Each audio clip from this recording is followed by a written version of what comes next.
Hi, this is Health Talks with Don and Tracy, and we're going to continue on with the artificial sweeteners and sort of have a part two on this one. There's enough information that I think it'll benefit you. What we're going to do now, we're going to talk a little bit about, I believe it's sugar alcohol, is that what they call it? Tell me a little bit about that. Sugar alcohols they're commonly used in foods. They're not really very well understood. They're the sugars that you see ending in OL. Okay. Xylitol, which is marketed under Ideal. You can bake with that. Mannitol, sorbitol. These are a slightly better option. I won't go as far as to say that they're great. They're not as sweet as sugar.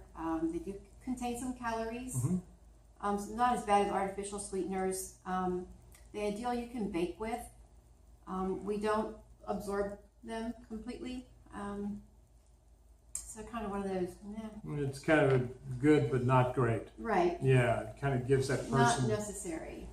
Somebody that thinks they just can't live without a sweetener type of thing.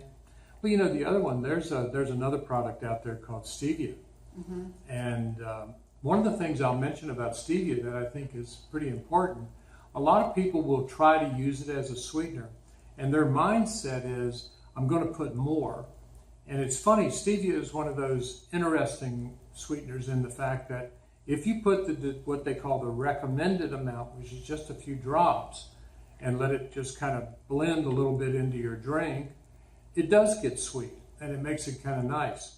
But if you do the old philosophy, if that's good, then more must be better, that's when you're going to get in trouble. Because once you go overdose on Stevia, it then becomes harsh tasting. So it loses that natural sweetness of a few drops and gets into a different level. And that's where a lot of people say, well, I'm not going to use that because it's not sweet. It's sour, it's tart, or it doesn't taste good. And I always ask them, my next question has always been, do you put more than the recommended dose? And they go, oh yeah, we do, because I'm trying to learn to use it. And I go, there's your problem. So you don't want to get into taking stuff and going beyond the recommendations, because they have those for a reason, especially in things that are considered artificial sweeteners and stuff like that. You got to be careful. Yeah. But both Tracy and I agree that there's so many natural ways to get sweetness into your foods that it's really, why bother with the artificial, the things that stay stored in your body and things like that. I know that there's some things you can use, like when you're baking. Can you give an example of something like that? It's very easy to substitute just about anything in baking. You can take out the sugar and you can bake with dates. You can use baby food. I've seen people bake with prune baby food. Like I said, dates. You can use applesauce. That's a great sweetener. It also adds moisture. Yep. There's all kinds of things you can do. And in baking, one of the things also to lower the sugar is to get rid of the wheat flour, which we talked about before, blood sugar spike, and replace it with things like almond flour or coconut flour. You get a wonderful flavor and consistency and texture, and you get this wonderful baked thing, and you're not getting all the effects of wheat and the sugar and all of that. Well, and that's just a very couple simple ideas of what you can do. The other thing that is great is local honey. A lot of people sometimes will forget about that they can use honey as a sweetener, because it is sort of a very natural sweetener. And the thing that's great about local honey, and I keep saying local meaning the area that you live in, is that you also pick up some side benefits, not only from it being a sweetener, but you can also be helped with some of the allergies that are around the area, because the bees go around and get pollinate. They work on their pollination with all kinds of different plants and around the area. So they're carrying these natural allergens into the honey itself. That's why I really stress local honey. If you live in a certain region, you want to eat honey from that region, and it'll help with allergies as well as being a sweetener. So basically what you're doing is you're trying to come up with something natural that allows you to sweeten your foods. You'll also find that the more you stay on the natural side, really just the sweetness of what it is you're eating is generally enough. So you sort of stop adding sweeteners. And that gets us away from the sugars and the different things that are just stored in our body. And for those of you that are trying to have weight loss on sweeteners, I will tell you that visualize these. This isn't technically correct, but it's only an example. Visualize your body has 5 tubes in it, and the tubes are this long.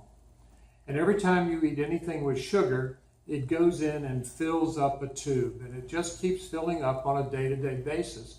And once your first 5 tubes are filled up for the day, which is everything your body needs to be healthy, all the rest of that stuff then is dumped over into a big pile. And you'll always get a kick out of knowing that all of that turns directly into fats. So now you're in a situation where you're looking at weight loss, just knowing that you can only have so much sugar every day, and the rest of that sugar turns straight into fat. That's a good reason to not eat sugars, especially artificial ones, unless you absolutely are just struggling to learn how to eat properly. That's an excellent point, Don, because the blood sugar drives insulin, which drives, exactly, you will absolutely get fat from sugar. Another good point you made was when you can get your body kind of detoxed off of sugar and sweet cravings, you realize how sweet real food really is, and it has a whole new taste, and you really develop an appreciation for it. You taste it in a whole different way.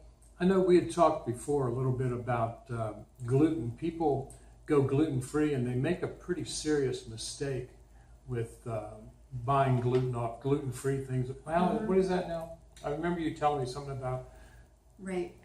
Gluten-free is a huge fad right now. I always caution people, if you're going to start pulling things out, know why you're doing it and know what you're going to either replace it with or just something. Just know what you're doing and be educated about it. If you look at the gluten-free section in the grocery store, it's massive. It's a big market. Yep. They take out the wheat flour, take out the gluten, but they replace it with all kinds of junk. There's artificial sweeteners in there. There's preservatives. There's all kinds of stuff. So just educate yourself. Read those food labels. Just because it says gluten-free does not mean that it's healthy. That's exactly right. They do the same thing in yogurts. 80-calorie yogurt, non-fat, sugar-free, all this stuff. Read your labels. It's not good stuff. It's not. And that just shows you how easy it is to think you're doing something good, and you end up really hurting yourself more than if you just put a glob of honey in your tea or your coffee. Just that simple. Well, this has been a good segment. I've enjoyed this one. This is Health Talks with Don and Tracy. You can contact me at 210-241-3282 or at enzymesorders@gmail.com. Also, check out the Facebook page, which is Z Nutrition Digestive Enzymes, and we'll always have these posts on there every week around Saturday morning around 10 o'clock. Tracy? I can be reached at 210-818-3278 or at alivehealthtx@gmail.com. And please keep your suggestions coming. We really appreciate them. And don't forget, if you would like to have us come and speak to your group or association or in your workplace, that's one of the things that we have in our business model is we can come in and put on a presentation about being healthy and the different things that you can do. Well, this has been Health Talks. We'll see you. Bye. Bye-bye.